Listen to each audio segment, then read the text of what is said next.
Alright, in order to derive the unit circle, we'll first have to understand the relationships found from looking at the special right triangles 30, 60, 90 and 45, 45, 90 triangles in correlation to the unit circle.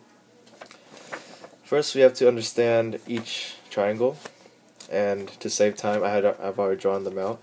This is a 30, 60, 90 triangle indicated by the angles here, and the ratio that always occurs in this kind of triangle is the side correlating to 30 is always going to be n, the hypotenuse will always be 2n, and then the 60 angle will correspond to n radical 3.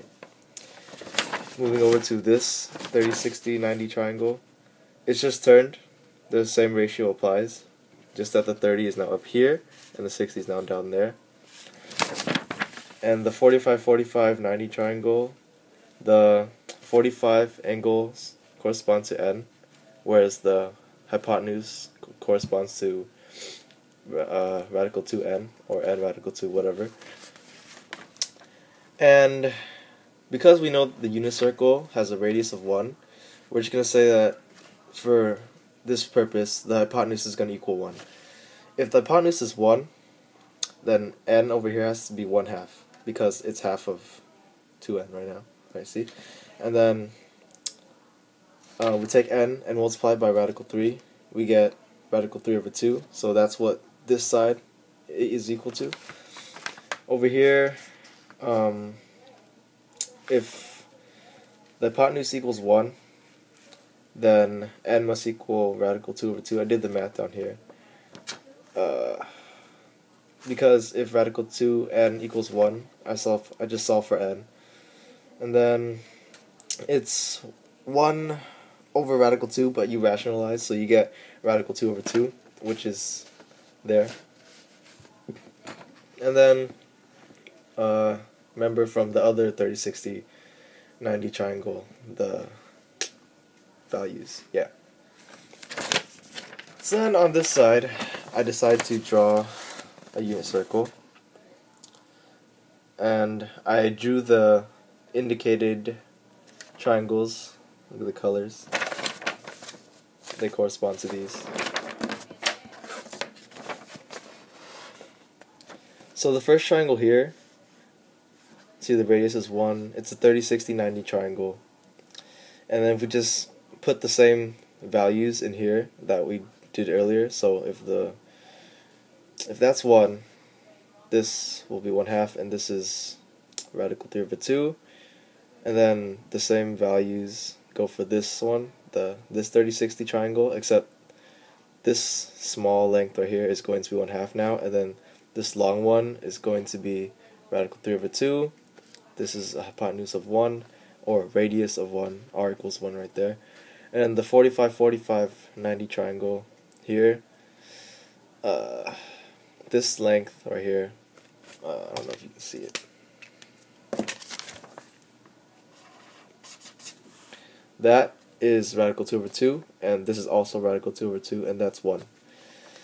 Now if we were to look at those distances as coordinates, or just lengths on a coordinate plane, because this is the unit circle on a coordinate plane,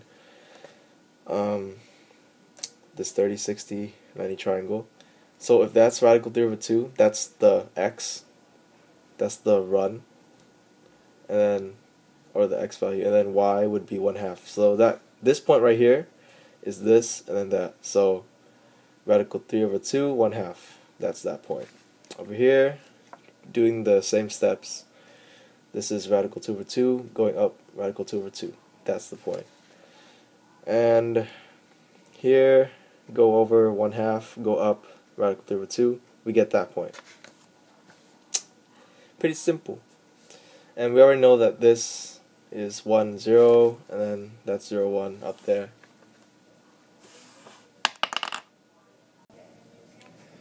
And once we know these points, we can understand other parts of the unit circle. For example, we know that this is 30 degrees, so this arc is also 30 degrees. So that's 30 degrees. And in radians, that would be, if we convert this to radians, that is, we just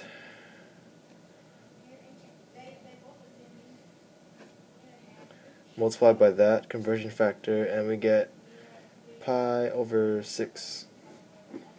So every 30 degrees we go on the triangle is going to be pi over 6. And here for the 45 degree arc, 45 equals pi over 4. Every time we go 45 degrees on this circle, we're adding another pi over 4, and every 30 degrees is a pi over 6. So if I were to go up to here, this is 90 degrees, right? From here up to here, 90 degrees, that equals pi over 2, or yeah, see?